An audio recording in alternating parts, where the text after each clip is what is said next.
करोड़ों टन सूखा घास फूस पड़ा हो और उसमें एक माचिस की सीख जला के लगा दे, सारे का नाश करके राख बना देती है। और चलती हवा उसको इधर उधर, आंधी तूफान उसको उठाकर फेंक देता कहीं का कहीं, वो अक्षेत्र क्लियर भी हो जाता है। ऐसे ही परमात्मा कहते हैं, जैसे सूरज के आगे बदरा ऐसे कर्म छयारे, और प्रेम की पवन करे चित मंजन जल के तेज नयारे।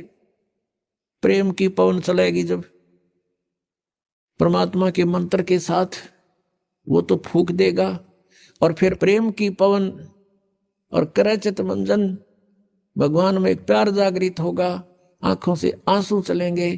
कहते फिर वो हवा फेंक देगी उस सारी राख को भी, कहीं की कहीं पटक देगी। अब ये क्लियर हुआ कि जो भगवान परमेश्वर कबीर जी की साधना करते हैं, उनके संचित कर्म भी और उनके प्रारब्ध के कर्म भी नाश होते हैं। लेकिन भगवान ब्रह्मा विष्णु शिव और ब्रह्म और सरपुरुष, यानी ब्रह्म और परब्रह्म, अक्षर पुरुष तक, सरपुरुष और अक्षर पुरुष, इनकी भक्ति से ना तो प्रारब्ध में कोई परिवर्तन हो सकता और न ही आपके संचित कर्म का नाश हो सकता।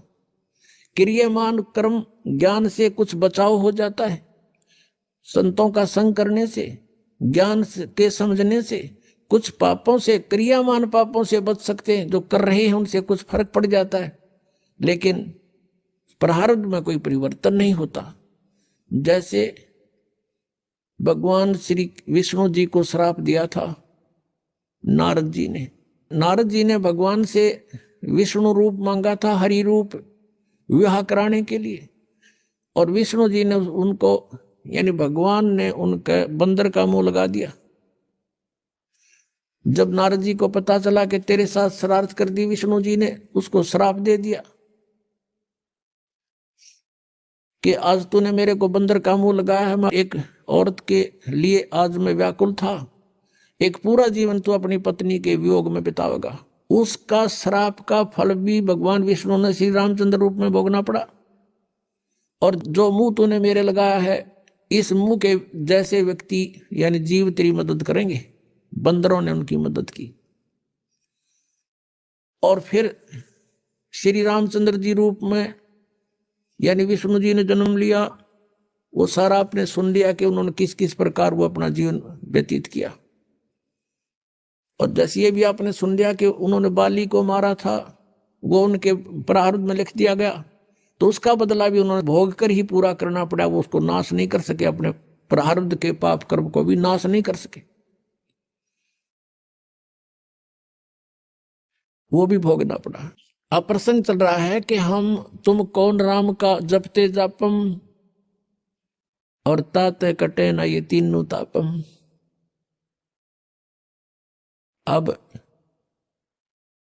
हमारे पापों का नाश, जैसे हम प्रतिदिन श्रीमद् भगवत गीता अध्याय नंबर 4 के श्लोक नंबर 25 से लेकर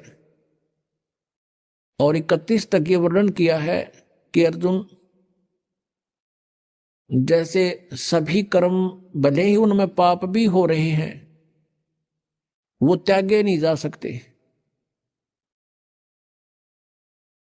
किस प्रकार, कौन से कर्म, जैसे खाना बनाते हैं उसमें भी जीव हिंसा होती है, पोछा लगाते हैं, लीपते थे पहले मड प्लास्टर थे गाय के गोबर और मिट्टी से, उसमें भी जीव मरते हैं।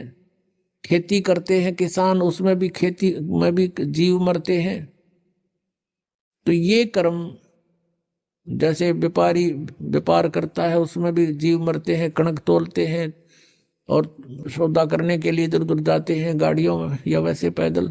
तो ये कर्म त्यागे नहीं जा सकते, ये कर्म होंगे ही होंगे। अब कहने का भाव है, अब ये कर्म तो त्यागे नहीं जाएंगे और ये होंगे ही होंगे, और इनका भी पाप भी लगेगा।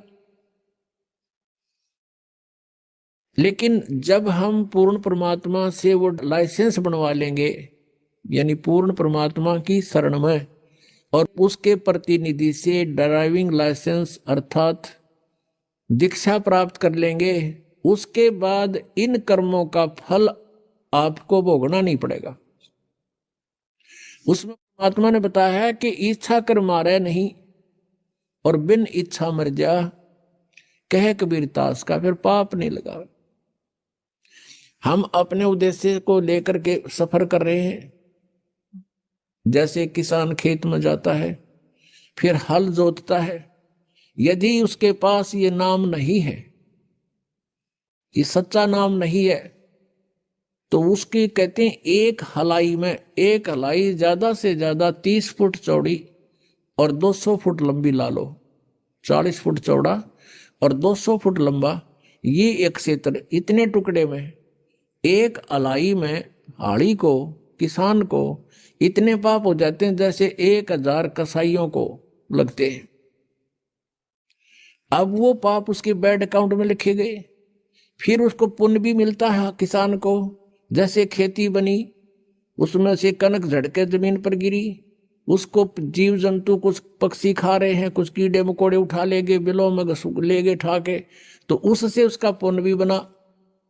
वो तो पुण्य और पाप दोनों भोगे ही समाप्त होंगे, और फिर परमात्मा के नाम से हमें वो जो पाप हाली को नहीं लगेंगे, क्योंकि उसकी इच्छा वहां जीव मारना नहीं है,